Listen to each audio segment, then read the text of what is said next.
Hello and welcome to March's edition of Quick Bits, and oh boy do we have some great cinema in the month of March.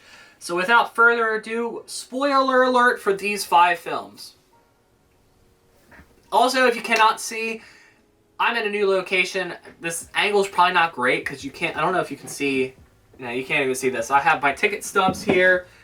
I have a couple things down, and you saw all of the movies back here that I have. So yeah, March, Dune 2, action. Starting off with Dune 2, and oh man, this was the best cinematic experience that I have ever had. Like, Avengers Infinity War, that was great. Like, I love that, and that, before this movie, definitely one of the best experiences. No.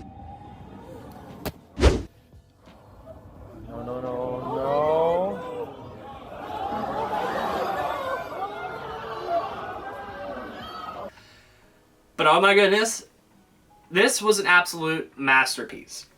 And with that, I don't think that I can share my thoughts on this movie with the likes of Kung Fu Panda 4 and Ghostbusters. Not that they're really bad movies, it's just Dune 2 was just such a great movie. So that's why I'm going to take my time. I'm going to review Dune 2 by itself, have that release after this March Quick Bits. Kung Fu Panda 4, action.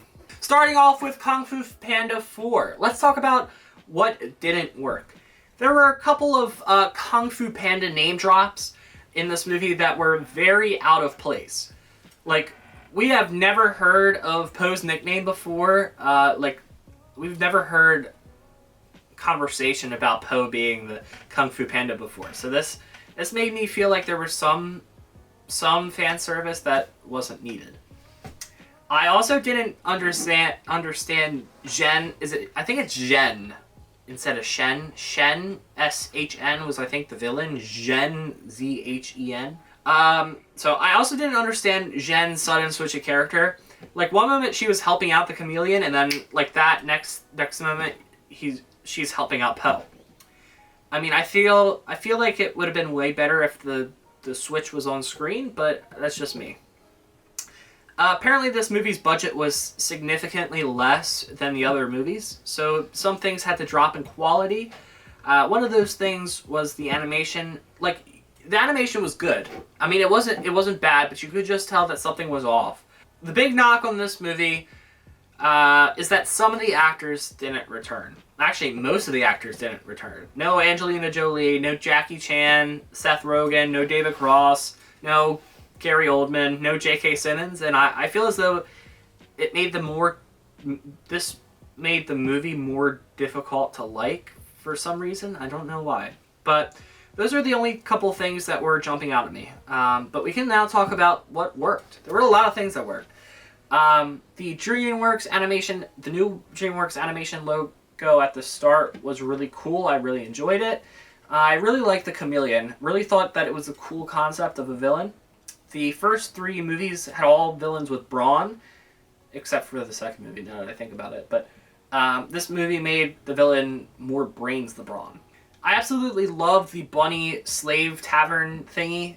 Just seeing all of the bunnies laboring and then happy as soon as they got released. I just found it funny for whatever reason. And don't look at me like I'm like a psychopath or anything, but I mean, it's cute. The choreography in this movie was very well done. I think they actually used real people in the making of this, like in real life, to do the stunts, so that kind of tracks. I really enjoyed it. Take the chase scene, for example, like the crazy good choreography, back to a Crazy Train remix, which was very interesting. I like that. Even though the animation has some question marks, they did add some stuff to draw your attention away. I think it was the first scene of the movie. The camera was focused on Poe's fathers while the background was all blurry, which is kind of cool. They also had these anime style cuts, like I found that refreshing. And let's talk about the twist. As soon as we learned that Zhen was working for the chameleon, everything fell into place. And that's the mark of a good twist, where you don't expect it to happen, but it all makes sense. Having Ian McShane back to voice Tai Lung was a huge win. Definitely brought back the sarcastic humor that he brought in the first movie. Master Shifu has always been one of my favorites in these Kung Fu Panda movies. Dustin Hoffman has always had comedic timing.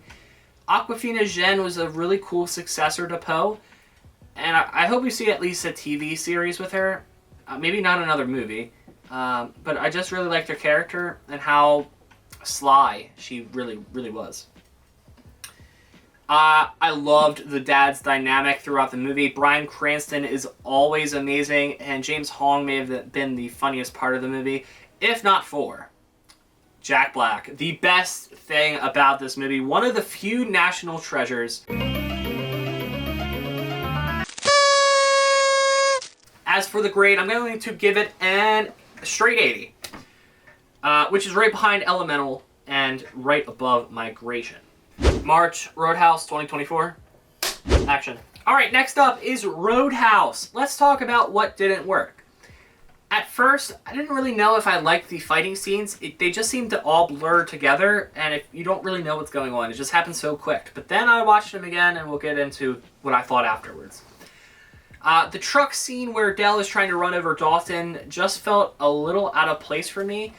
I think that you could have probably kept that scene out and just have Dell lurking in the shadows of Dalton's boat. Some of the stunts didn't stick the landing for me. Get it? Get it? Stick the landing because it's a stunt.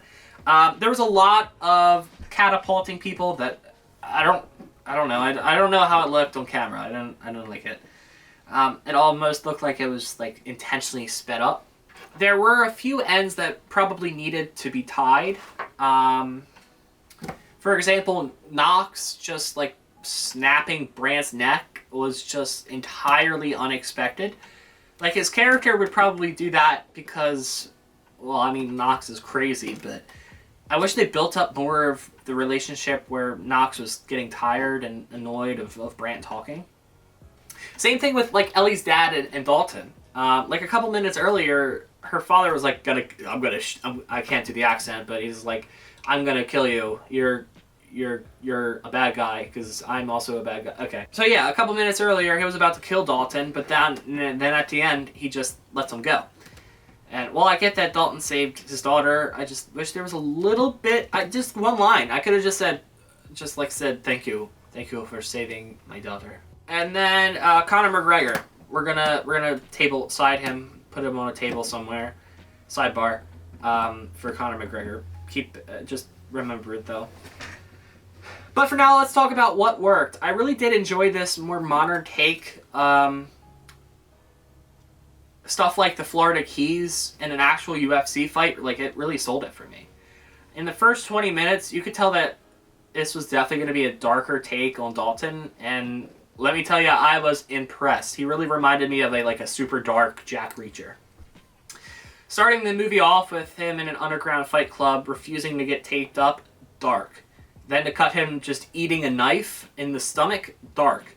Then cut to him to almost committing suicide, dark. I do like how Dalton's car didn't come out unscathed. Usually scenes like that, they're like, oh, we almost died, but we escaped and the car is super clean, but this movement was not like that. And as soon as we learned that Dalton killed his friend in the ring, I was like, ooh, that's his ripping the throat moment. He'll be faced with the choice of doing it again, but this time he'll overcome it. And yeah, boy was I wrong. Literally killed the first guy he saw after the bookstore burned down.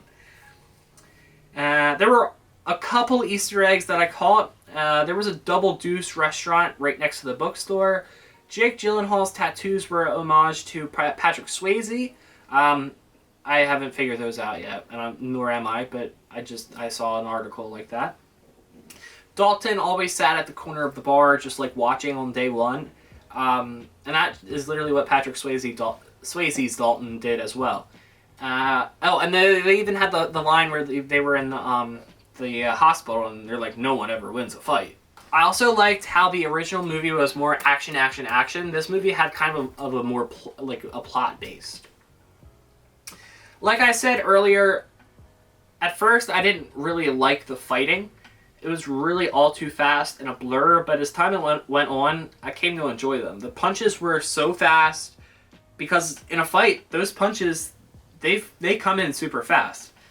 I mean, like, not that I've been in a fight, but I've played Creed Rise to Glory before. Stuff like the spit coming out of people's mouths when they got hit, to the changing the camera so that we know we're in Dalton's point of view when they were fighting. Even the fight on the boats was pretty cool. It's something that we rarely see. Even using one of the goons, he lifted him up and used him as a shield. And obviously the final fight was super cool. The camera angles, sound effects, stunts, just how the fight goes over to the instruments and then back to the main floor. Amazing choreography, and then the Neverland playing in the background, really, really cool. It all just seemed like one continuous cut, and I kind of like that. So, Conor McGregor. I mean, if his job was to be crazy, he did a good job. He was kind of just playing himself. My first watch, I was expecting a lot from a non-actor. I really did not enjoy him. I felt like he only had one tone, like a whiny scream, and he always did it with like a stupid grin on his face. He kept smiling. However, in the second watch through, for some reason he really clicked. The fighting sequences were really well done, and I definitely enjoyed his character a little bit more. Jake Gyllenhaal was amazing. The best part about this movie, he just brought the humor that was needed to balance out the darkness in like a movie like this. Lines like, "Mr. Smiley, do you have insurance? Is there a hospital nearby? Oh yeah, I did take it." A double cross. Ooh, another double cross. Just, oh, and the "Who taught you shapes" line. I do think that Jake Gyllenhaal is the only person that could make a movie like this work. Finally, I wanted to talk about a potential sequel. I think a sequel would really work, where he has to come back to the Roadhouse for some reason. Brant's father is still alive, so they could have him like buy the villain just like he did for Knox. The villain could even be one of the UFC fighters that Dalton fought in the past. Dalton would even come back, try to win Ellie back, and then fight a threat to the Roadhouse. So I mean, that it sounds like every sequel, like ever. But if it ain't broke, don't fix it. As for the grade, I'm going to give it another straight 80, which makes my top 10 in action movies, right in front of Hunger Games and behind Guardians of the Galaxy. March, Ghostbusters Frozen Empire, action. As for the last movie in March, Ghostbusters Frozen Empire. Let's talk about what didn't work.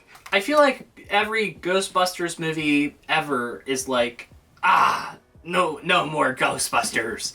But then you're like, you know what, maybe we do need them. We don't like these ghosts. We need someone to bust these ghosts. And this is what that movie kind of reminded me of. The sky beam in the finale, it was just completely unnecessary. This movie is about ghosts, not like a superhero film. So the sky beam really didn't need to be done, but they had the budget, I guess. Now, my big gripe about this movie was that it was just a major cash grab. Like, Afterlife actually had a plot and great character building elements, but this movie was like, hey, there's the main cast again! Give us money! Like, the oldies did nothing except just make quips. They even brought back the mayor from the old movie. That's blatant fan service at that point. Like, no one needed him to come back, but he was back. Oh. Every other second was just a constant reminder that this movie was connected to the originals. Like, the plot, it's decent, but it constantly gets derailed by the need for the audience to see the original cast. And that's why I think they should just end the franchise here. If they can't make original movies without the constant need to show the original cast, then I don't think they need to make any other movies. But let's talk about what worked. I did like the camera angles and the suspense created by Goraka. Like, it just being silent, and you could hear Goraka in the background just breathing.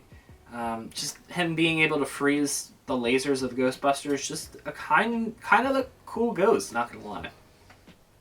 I was surprised about how many new gadgets were created.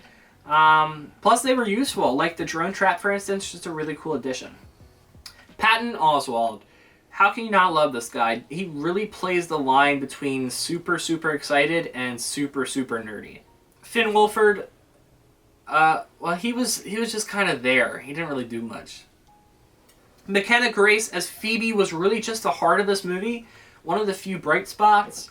Paul Rudd, again, how can you not love this guy? Every funny opportunity that he had, he just hit it out of the park. Finally, as for the best part about this movie, Kumail Nanjiani. He was just so funny. The Fire Master, that's just amazing. Like, he made this movie just somewhat watchable, you know? When he was sliding down the fire pole in his armor, just like slowly, I died.